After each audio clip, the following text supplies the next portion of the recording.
Hello everyone, कैसे हो आप सब लोग। आई होप आप सब अच्छे होंगे। जैसे कि हमने एक सीरीज स्टार्ट कर रखी है जिसमें हम प्रीवियस ईयर्स क्वेश्चंस को डिस्कस कर रहे हैं। और जो हमारी अब सीरीज़ के अंदर यूनिट चल रही है वो है बिजनेस मैनेजमेंट। इससे पहले हमने एचआरएम यानी कि ह्यूमन रिसोर्स मैनेजमेंट के काफ़ी प्रीवियस ईयर्स क्वेश्चन डिस्कस कर लिए थे। अगर आपने वो यूनिट के क्वेश्चंस नहीं देखे हैं या वीडियोस नहीं देखे हैं तो आप वीडियोस में जाके चैनल पे देख सकते हैं। अब जो हमारी यूनिट चल रही है वो बिजनेस मैनेजमेंट है। और मैनेजमेंट की यूनिट अपने आप में काफ़ी इंपॉर्टेंट हो जाती है। ये ज़्यादातर फर्स्ट ग्रेड के अंदर नेट के अंदर इसके काफ़ी क्वेश्चन आते हैं। और बिजनेस एडमिनिस्ट्रेशन का जो एग्ज़ाम होने वाला है हमारा, उसके अंदर भी ये बहुत ज़्यादा इंपॉर्टेंट यूनिट हो जाती है। इस यूनिट से रिलेटेड 2 वीडियो पहले ही अपलोड की जा चुकी है। ये उसी सीरीज़ को आगे बढ़ाते हुए इसकी तीसरी वीडियो को हम आज कंप्लीट करने वाले हैं। इसमें बिजनेस मैनेजमेंट के ही प्रीवियस ईयर्स क्वेश्चंस है। इसमें सबसे पहला क्वेश्चन है, निम्नलिखित में से कौन सा कथन सत्य है। आपको एक कथन बताना है कि इनमें से कौन सा सत्य है। ए, प्रबंध अवधारणा स्थिर नहीं है। बी, प्रबंध क्रिया सार्वभौमिक नहीं है। डी, प्रबंध पेशेवर नहीं है। या डी, राजनीति में प्रबंध की महत्वता नहीं है। तो इसमें हमें सत्य कथन बताना है। तो देखो बी की ऑप्शन क्या है, प्रबंध क्रिया सार्वभौमिक नहीं है। तो ये क्या हो जाता है, गलत हो जाता है। क्योंकि प्रबंध की क्रिया सार्वभौमिक है। क्यों, कोई भी स्तर हो, कोई भी कंपनी हो या कोई भी जगह हो, उन सभी जगह क्या होता है, प्रबंध होता है। चाहे वो एजुकेशन रिलेटेड फील्ड हो, होटल से रिलेटेड, सर्विस से रिलेटेड, सब जगह क्या होता है, मैनेजमेंट काम आता है। तो बी क्या हो गया हमारा, गलत हो गया। सी ऑप्शन था, प्रबंध पेशेवर नहीं है। तो सी भी हमारा क्या होता है, गलत। पेशेवर क्यों नहीं है, अभी कल की एक वीडियो में हमने क्वेश्चन किया था कि प्रबंध को हम पैसा क्यों मानते हैं। क्योंकि आजकल प्रबंध से रिलेटेड एजुकेशन चलने लगी है। प्रबंध से रिलेटेड जो काफ़ी कुछ मैनेजमेंट से रिलेटेड काफ़ी कुछ क्या चलने लगा है, आजकल कोर्सेज चलने लगे हैं जिसमें प्रबंध से रिलेटेड आपको पूरा कोर्स करवाया जाता है उससे रिलेटेड। तो प्रबंध पैसा हो गया, क्योंकि इसे शिक्षण या प्रशिक्षण द्वारा क्या कर सकते हैं, सीख सकते हैं। तो ये बी सी भी गलत हो गया। और डी क्या है, राजनीति में प्रबंध की महत्वता नहीं है।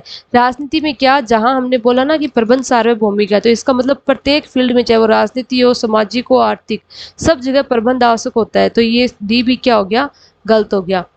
ए क्या है, प्रबंध अवधारणा स्थिर नहीं है। तो ये क्या है, बिल्कुल सही है। क्यों, प्रबंध अवधारणा स्थिर क्यों नहीं है, कि जैसे टाइम चेंज होता है वैसे वैसे क्या होता है, प्रबंध अवधारणा लोचशील होती जाती है। और उस लोचशीलता के आधार पे प्रबंध की जो अवधारणा है वो बदलती जाती है टाइम के अकॉर्डिंग।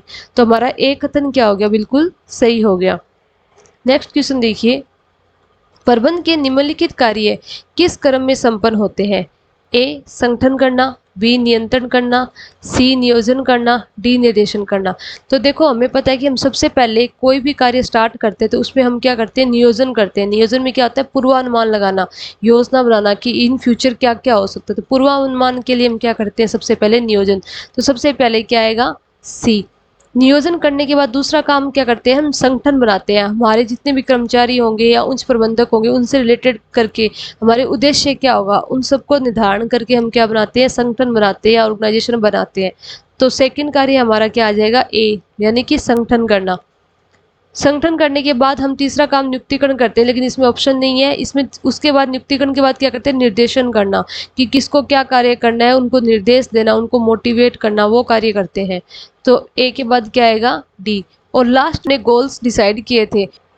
ये देखना कि जो हमने गोल डिसाइड किए थे वो हमने अचीव किए हैं या नहीं, या कोई गलती हो गई है, या हम उन उद्देश्य को पूरा नहीं कर पाए हैं। तो पूरा क्यों नहीं कर पाए हैं, उनके कारणों का पता लगाने के लिए हम क्या करते हैं, नियंत्रण करना। तो लास्ट में क्या आ जाएगा, बी। तो ये ऑप्शन कहाँ है, ये रहा, 2 नंबर है, सी, ए, डी, बी। तो आंसर क्या हो जाएगा, बी। नेक्स्ट क्वेश्चन देखिए, एक्स तथा वाई के सिद्धांत का प्रतिपादन किया था। कि एक्स और वाई जो थ्योरी थी उसके सिद्धांत का प्रतिपादन किसने किया था, मैकग्रेगर ने, डेविड रिकार्डो ने, आउची द्वारा, या विलियम्स द्वारा। तो हमने पीछे भी वीडियो में कर लिया कि एक्स और वाई का जो सिद्धांत है वो किसने दिया था, मैकग्रेगर ने दिया था।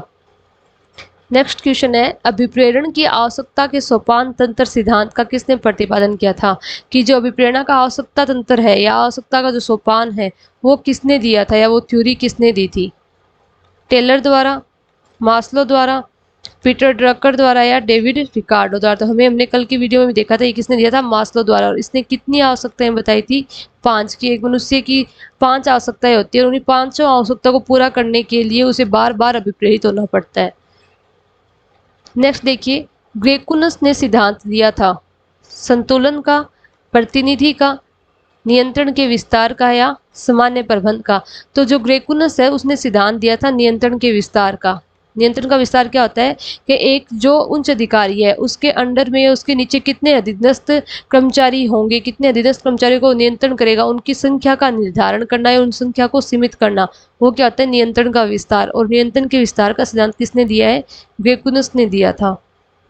नेक्स्ट है विक्टर व्रूम निम्न के प्रतिपादक है। इनमें से विक्टर व्रूम ने कौन सी थ्योरी दी थी, कर्मिक आवश्यकता विचारधारा, मूल्य प्रत्याशा विचारधारा, जेड विचारधारा और पथ लक्ष्य विचारधारा।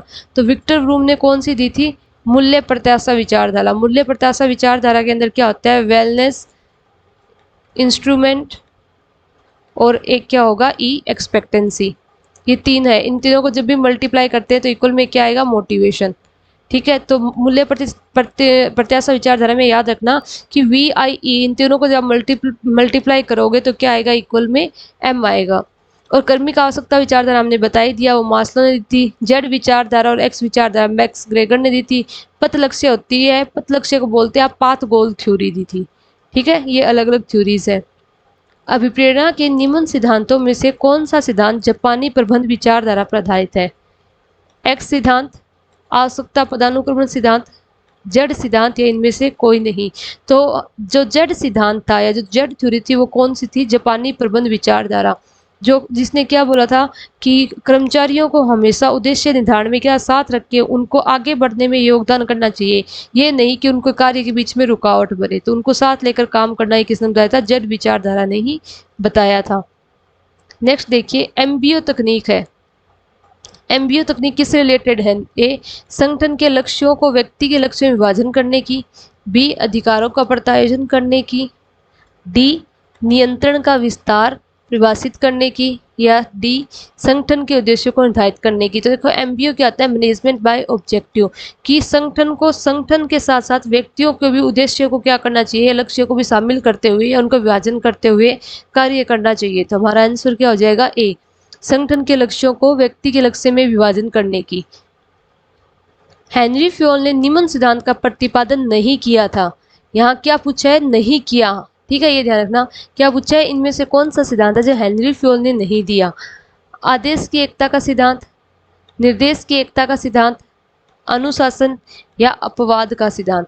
तो आदेश की एकता, निर्देश की एकता, अनुशासन, हेनरी फ्योल ने कितने सिद्धांत दिए थे टोटल, हेनरी फ्योल ने टोटल 14 सिद्धांत दिए थे। कितने दिए थे, 14 सिद्धांत किसने दिए थे, हेनरी फ्योल ने दिए थे। उन 14 में से तीनों ही सिद्धांत आते हैं, आदेश की एकता, निर्देश की एकता, अनुशासन।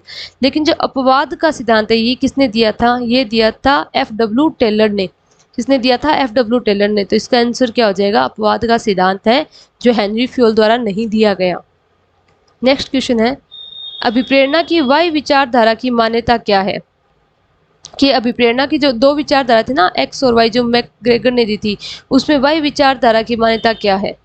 ए व्यक्ति स्वयं कार्य करना पसंद नहीं करता, बी व्यक्ति तभी काम करता है जब उसे उत्पीड़ित या निर्देशित किया जाता है, सी सामान्य व्यक्ति को विपरीत नहीं किया जा सकता, या डी व्यक्तियों को काम के प्रति घृणा नहीं होती है, काम के प्रति घृणा नहीं होती है। तो देखो वही विचारधारा हमने क्या बताया था, ये पॉजिटिव होती है कि जो कर्मचारी होते हैं वो खुद काम करना क्या करते हैं, पसंद करते हैं, उन्हें काम करना अच्छा लगता है। तो इसमें आंसर क्या हो जाएगा, डी की व्यक्तियों में काम के प्रति घृणा नहीं होती है। बाकी तीनों ये क्या है, एक्स की विचारधारा की, जो उत्पीड़न के द्वारा निर्देशित करना या वह खुद स्वयं कार्य करना पसंद नहीं करते, ये कौन सी विचारधारा की विशेषता है, ये एक्स की है। और वाई की क्या है कि वो काम करना क्या करते हैं, पसंद करते हैं। नेक्स्ट देखिए, अपवाद द्वारा प्रबंध का सिद्धांत बताता है कि, अब हमें ये बताना कि अपवाद द्वारा सिद्धांत, अपवाद द्वारा प्रबंध का सिद्धांत जो किसने दिया था, एफ.डब्ल्यू. टेलर ने दिया था। तो वो सिद्धांत क्या बताता है, नंबर एक, बिना बिना किसी अपवाद के हर चीज़ पर जांच होनी चाहिए, अपवादों को केवल विशेष परिस्थितियों में ही स्वीकार करना चाहिए, या सी अपवाद ध्यान उन अपवादों पर केंद्रित करना जहां पर नियंत्रण टूट रहा है, या डी बिना किसी अपवाद के सुधारात्मक कार्यवाही करना। तो अपवाद द्वारा प्रबंध क्या बताता है कि एक जो पर्यवेक्षक होता है या जो सुपरवाइजर या प्रबंधक कोई भी हो, उसे जो काम नियोजित ढंग से चल रहा है वहाँ पर नियंत्रण की आवश्यकता नहीं होती, वहाँ पर ध्यान देने की आवश्यकता नहीं होती। उसे ध्यान कहाँ देना चाहिए, जहाँ पर उसका नियंत्रण टूट रहा है या वो समस्या उस सामने आ रही है जो जो कर्मचारी है उसका सामना नहीं कर सकते, और जो नियोजित रूप से चल रही है वहाँ पर ध्यान देने की आवश्यकता नहीं है। तो अपवाद और प्रबंध कहाँ ध्यान देने के लिए बोलता है कि अपना ध्यान वहाँ केंद्रित करो जहाँ क्या है, नियंत्रण टूट रहा है। सतत अकेक्षण विशेष रूप से आवश्यक है किसी व्यापारिक संस्था के लिए, छोटी संस्था के लिए, बैंकिंग संस्थाओं के लिए, निर्माणी संस्थाओं के लिए। तो सतत अकेक्षण क्या होता है, जो रेगुलर बेसिस पे चलता है ना वो, तो वो किसके लिए आवश्यक होता है, बैंकिंग कंपनियों के लिए। नेक्स्ट है, उद्देश्य और लक्ष्यों में एक दूसरे से प्रभेद किया जा सकता है कि उद्देश्य और लक्ष्यों को अलग अलग डिसाइड या अलग अलग तरह से उनमें अंतर किया जा सकता है। तो वो किस आधार पे होता है, प्रबंध के स्तर के संदर्भ में, प्रबंध के विस्तार के संदर्भ में, गुणात्मक संदर्भ में, या इनमें से कोई नहीं। तो जो प्रबंध का स्तर होता है, प्रबंध के 3 स्तर मेन होते हैं, उच्च स्तर, मध्य स्तर, निम्न स्तर। उन तीनों ही स्तर के आधार पे क्या किया जाता है, उद्देश्य और लक्ष्यों का निर्धारण किया जाता है कि पॉलिसीज कौन बनाएगा, उन स्तर पे बनेगी, उनका निष्पादन कौन से होगा, निम्न स्तर करेगा, निम्न स्तर पर ध्यान कौन रखेगा, मध्य स्तर पे रखा जाएगा। तो इन सब में भेद कौन कर सकता है, प्रबंध के स्तर के आधार पे हम क्या कर सकते हैं, इनमें भेद कर सकते हैं। नेक्स्ट है, होर्थन प्रयोग का परिणाम बना, ए व्यवहारात्मक सिद्धांत, वैज्ञानिक प्रबंध सिद्धांत, प्रशासनिक प्रबंध सिद्धांत, या व्यवस्था का सिद्धांत। जो हॉवर्टन जो प्रयोग हुआ था वो किसके लिए हुआ था, जो बिहेवियर थ्योरी आई थी अपनी, कि प्रत्येक प्रबंधक के द्वारा जो कार्य किया था वो व्यवहार को ध्यान में रख के किया जाना चाहिए। तो जो व्यवहारात्मक सिद्धांत आया था वो किसका प्रयोग का परिणाम था, हॉवर्टन प्रयोग का परिणाम था। और हॉवर्टन प्रयोग की जो मुख्य बातें थी वो ये थी कि प्रबंध में व्यक्तियों का विकास होना चाहिए, और प्रबंध क्या है, व्यक्तियों का विकास है, न कि वस्तुओं का निर्देशन। ये काफी अच्छी लाइन थी जो किसके लिए द्वारा बोली गई थी, व्यवहारात्मक सिद्धांत में बोली गई थी। क्वेश्चन देखिए, हर्ज़बर्ग के सिद्धांत के अनुसार निम्नलिखित में से अभिप्रेरण कारक कौन सा है। देखो कल हमने देखा था कि हर्ज़बर्ग ने 2 बताए थे, एक अभिप्रेरक कारक और दूसरे कौन से थे, आरोग्य कारक। आरोग्य कारक कौन से होते हैं, जिसके ना होने की वजह से क्या होता है, हमें डिससेटिस्फेक्शन होता है। और जबकि अभिप्रेरण कारक कौन से होते हैं, जिसके ना होने से कोई फर्क नहीं पड़ता, अगर नहीं होंगे तो भी कोई दिक्कत नहीं, लेकिन अगर होते हैं तो उसमें क्या हो जाती है, हमारी जो सेटिस्फेक्शन है वो बढ़ जाती है। तो इसमें कौन सा अभिप्रेरक कारक है, वेतन एवं भत्ते, जॉब डिजाइन, कार्य दशा, या इनमें से कोई नहीं। तो ये जो तीनों ही चीजें ना, तीनों चीजें किसी भी कंपनी के लिए आरोग्य कारक होते हैं। क्यों, इन तीनों के ही बिना क्या होगा, कोई भी कर्मचारी डिससेटिस्फाइड हो जाएगा। तो ये तीनों ही क्या है, जरूरी है। तो इन तीनों में से कोई नहीं है। ये तीनों ही कौन से कारक है, अभिप्रेरक सॉरी आरोग्य कारक है। तो हमें कौन सा पूछा है, अभिप्रेरक कारक। तो हमारा आंसर क्या हो जाएगा, इनमें से कोई नहीं। नेक्स्ट देखिए, निम्नलिखित में से कौन सर्वाधिक प्रजातांत्रिक संगठन है। प्रजातांत्रिक संगठन मतलब जिसको ज्यादा छूट होती है, जो अपना कार्य स्वतंत्रता से कर सकता है। नंबर 1 रेखीय, बी रेखीय तथा स्टाफ, सी क्रियात्मक, या डी समिति। समिति क्या होता है, कमेटी, और कमेटी को सबसे ज्यादा स्वतंत्रता होती है किसी भी प्रकार के कार्य को करने के लिए। नेक्स्ट देखिए, रेखीय स्टाफ संगठन में स्टाफ की भूमिका क्या होती है, अधिकारवादी, परामर्शदाता, उत्तरदायित्वपूर्ण, या निम्न में से कोई नहीं। तो स्टाफ की भूमिका क्या होती है, उसमें परामर्शदाता, अगर वो कोई सलाह देते हैं तो सिर्फ सलाह दे सकते हैं, उनको मानना ना मानना सारा कर्मचारी पर डिपेंड करता है, या वहाँ के रेखीय स्टाफ पे डिपेंड करता है। उनका कार्य सिर्फ और सिर्फ क्या होता है, परामर्श देना। नेक्स्ट देखिए, प्रबंध के किस स्तर पर संकल्पनात्मक कुशलता की आवश्यकता होती है, ए सबसे ऊपरी स्तर पर, बी मध्य स्तर पर, सी निम्न स्तर पर, डी उपरोक्त सभी। तो सभी स्तर पे हमें क्या होती है, संकल्पनात्मक कुशलता की आवश्यकता होती है, ताकि सभी तरह के जो कार्य है वो क्या हो सके, अच्छे ढंग से पूर्ण हो सके। नेक्स्ट देखिए, नियंत्रण से क्या आशय है, पूर्वानुमान लगाना, निष्पादन से प्रभाव की तुलना करना, अभिप्रेरण, या प्रशिक्षण। तो देखो नियंत्रण मैंने पहले भी बताया था आपको कि नियंत्रण में क्या होता है कि हम ये देखते हैं कि हमने जो गोल डिसाइड किए थे उनको हमने पूरा कर पाए हैं या नहीं कर पाए। जो स्टैंडर्ड थे उनसे तुलना करके देखेंगे, अगर नहीं पूरा कर पाए तो उन कारणों को पता लगाकर उसमें क्या करेंगे, सुधार करेंगे। तो नियंत्रण से क्या आशय होता है, निष्पादन से प्रमाप की तुलना करना। पूर्वानुमान किससे रिलेटेड होगा, नियोजन से रिलेटेड होगा। अभिप्रेरण किससे रिलेटेड होगा, निर्देशन से, क्योंकि निर्देशन में हमारा काम क्या होता है, लोगों को अभिप्रेरित करना या उनका नेतृत्व करना। और प्रशिक्षण होता है नियुक्तिकरण से रिलेटेड। ये चारों कार्यों के ही नाम हो गए ना, तो उसमें हमें नियंत्रण का पूछा था, तो हमारा आंसर क्या हो जाएगा, बी। तो आज के लिए इतने क्वेश्चन ही हैं, कल हम इसी सीरीज़ को आगे और रखेंगे। बिजनेस मैनेजमेंट में काफ़ी प्रीवियस ईयर्स क्वेश्चन आते हैं, तो इसके क्वेश्चन की शायद वीडियो अभी 3-4 और आ सकती है। तो हम नेक्स्ट क्लास में इसी क्लास को कंटिन्यू रखते हैं, इसी टॉपिक को कंटिन्यू रखेंगे और नेक्स्ट क्लास में हम देखते हैं और कौन कौन से क्वेश्चन है जो हमारे लिए बहुत इंपॉर्टेंट हो जाते हैं। तो आज के लिए इतना ही, थैंक यू।